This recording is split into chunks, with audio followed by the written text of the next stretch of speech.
Aujourd'hui, vous avez subventionné les ASC. Qu'est-ce qu'on peut retenir de cette histoire? Je remercie le bon Dieu d'abord et je remercie aussi également l'équipe municipale de la commune de Kayi parce que tout ce que nous le faisons au nom des populations de Kayi, mais au nom de l'équipe municipale vraiment qui décline la politique sportive de la commune. Donc si nous sommes là aujourd'hui, c'est parce qu'il y a une équipe dynamique, compétente qui est là. Il y a lieu quand même de les remercier.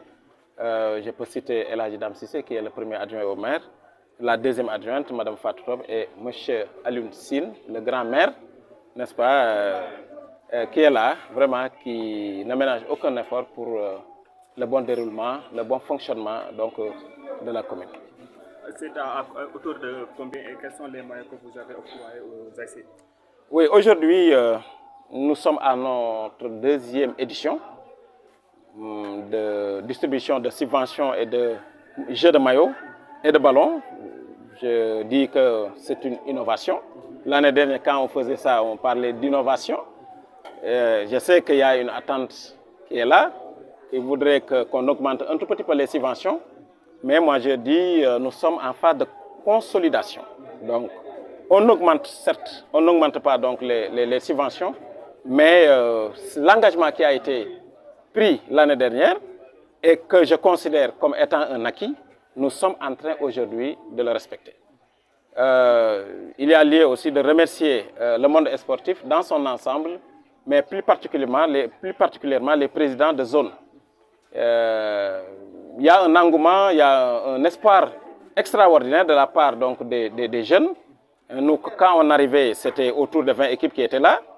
Et pour notre première édition, on était à 29 équipes, donc 12 équipes pour la zone 10B et 17 équipes pour la zone 10A.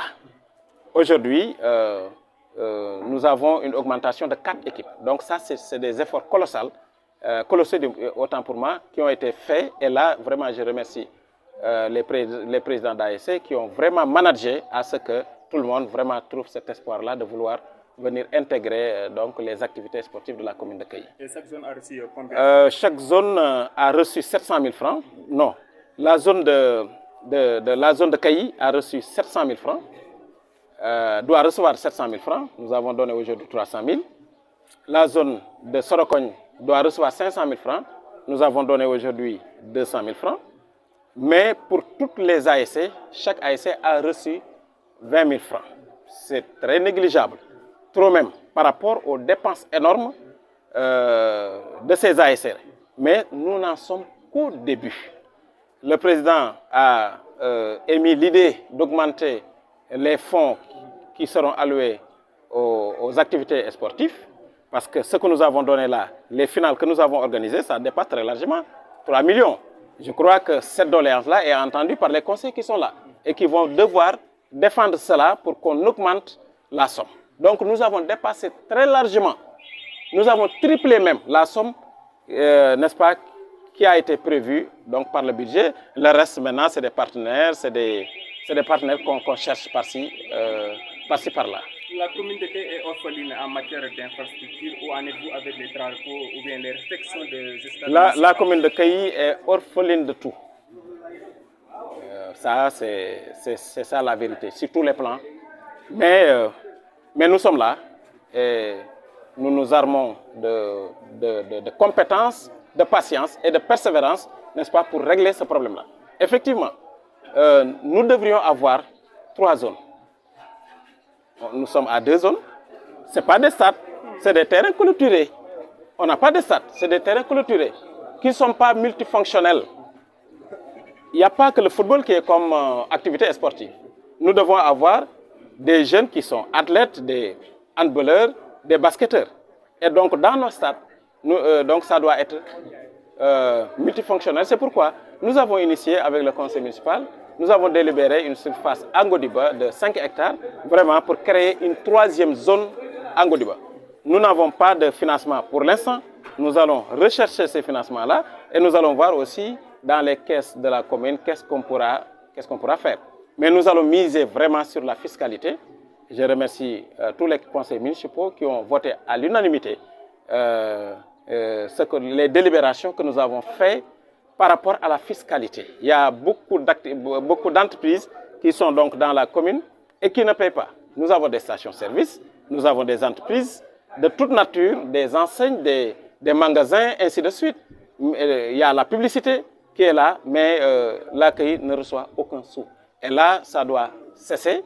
Nous avons consulté donc des experts en matière de fiscalité, n'est-ce pas, qui vont nous aider vraiment, en collaboration maintenant avec le Trésor, avec la DGID, ainsi de suite, pour que CAI rentre enfin dans ses fonds pour pouvoir maintenant accélérer la construction des infrastructures. Et les grilles de protection du stade municipal de CAI? Oui, ça a été une promesse de la part d'un ministre, en l'occurrence M. Makhtar, mais qui n'est plus là. Donc, on respecte un engagement quand on est là, mais il n'était pas là. Il a été remplacé, on était en train de contacter son remplaçant, qui lui aussi est parti, malheureusement pour nous. Le sport est entre les mains de M. le Premier ministre, donc d'accès difficile. On tente quand même de le rencontrer pour que ce qui a été quand même dit puisse être respecté, parce que aussi les jeunes de CAI aussi font partie du Sénégal, nous sommes des citoyens. Qui dit ASC dit citoyenneté active, quel message lancer à l'endroit des acteurs sportifs? Ça, c'est très important. On ne peut pas dissocier l'éducation et le sport. On dit même esprit sain dans un corps sain. Dans tous les grands clubs aujourd'hui et au Sénégal à l'extérieur, on allie les deux, et l'éducation et le sport. Maintenant, ces enfants-là qui sont dans les écoles primaires, ce sont nos fils, filles, nièces, neveux, n'est-ce pas, petits frères, qui sont là-bas. C'est à nous quand même, leurs aînés, n'est-ce pas, de les aider pour qu'ils puissent être dans de très bonnes conditions. C'est pourquoi donc j'appelle à toutes les ASC vraiment de s'investir pour pouvoir, avant l'ouverture des classes, de pouvoir nettoyer correctement les écoles et de manière bénévole aussi, parce que c'est ça le patriotisme, le Sénégal a besoin de ça. Je remercie également l'IF de Kaffrine, vraiment qui ne ménage aucun effort pour bourser à jamais l'éducation de la commune de CAI. Et ces problèmes concernant les sports aussi, c'est le même problème concernant l'approvisionnement en eau, concernant l'électricité, ainsi de suite. Il y a un grand chantier en tout cas qui est là et qui nous attend. Monsieur le maire, quels sont les critères pour faire que les équipes affiliées et les équipes réaffiliées, les critères de situation? D'accord, nous on pratique ce qu'on appelle, ce qu'on avait entendu du président de la République, l'équité. C'est très important. Les ressources de CAI appartiennent à tout le monde. C'est pourquoi donc, nous on ne se limite pas uniquement aux équipes affiliées. Il y a dans les hameaux, dans certains villages, peut-être qu'ils n'ont pas assez de moyens pour pouvoir installer une bonne équipe avec tout ce qu'il faut.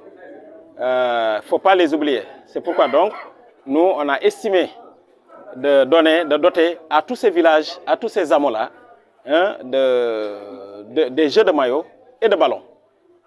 Peut-être qu'ils n'auront pas de subvention puisqu'ils ne sont pas affiliés, mais pour tout ce qui est jeux de maillots et ballons, ils auront vraiment pour pratiquer ce que nous croyons nous, c'est-à-dire l'équité.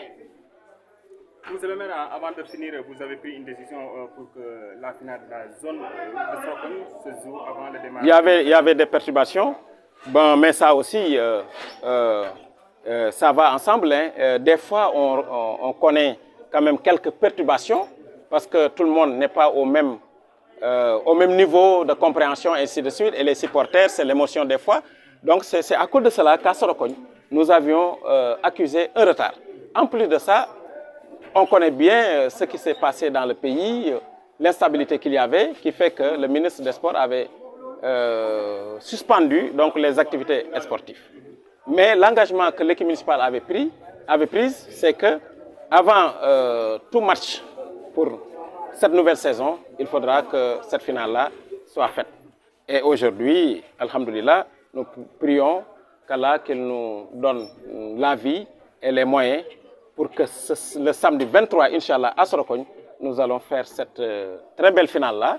Les mises seraient les mêmes. Maintenant, en tout cas, c'est le monde sportif de cette zone-là qui n'est-ce pas, doit prendre toutes les dispositions pour une très bonne animation donc de cette journée-là. Mais où en êtes-vous avec la coupe de la mairie, autant pour moi? Ça a été un engagement. J'ai interpellé les deux présidents pour qu'on discute, pour voir quels sont les voies et moyens qu'on va prendre pour ne pas trop tirer en longueur, pour ne pas avoir trop de matchs. Donc, je crois qu'ils vont faire des propositions, mais ça a été un engagement et on va le faire.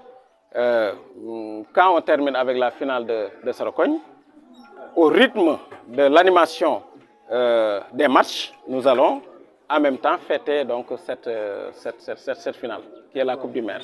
L'année dernière, la meilleure équipe Fair Play a été récompensée. On peut savoir cette année-ci, quel est votre message? C'est l'année de la consolidation, comme j'ai l'habitude de le dire. Nous allons réitérer ce que nous avions fait, seulement qu'on ne va pas peut-être augmenter, mais pour cette année-ci aussi, nous allons effectivement sanctionner et de manière positive donc toutes ces équipes-là qui seront remarquées sur le plan Fair Play. Inch'Allah. Merci.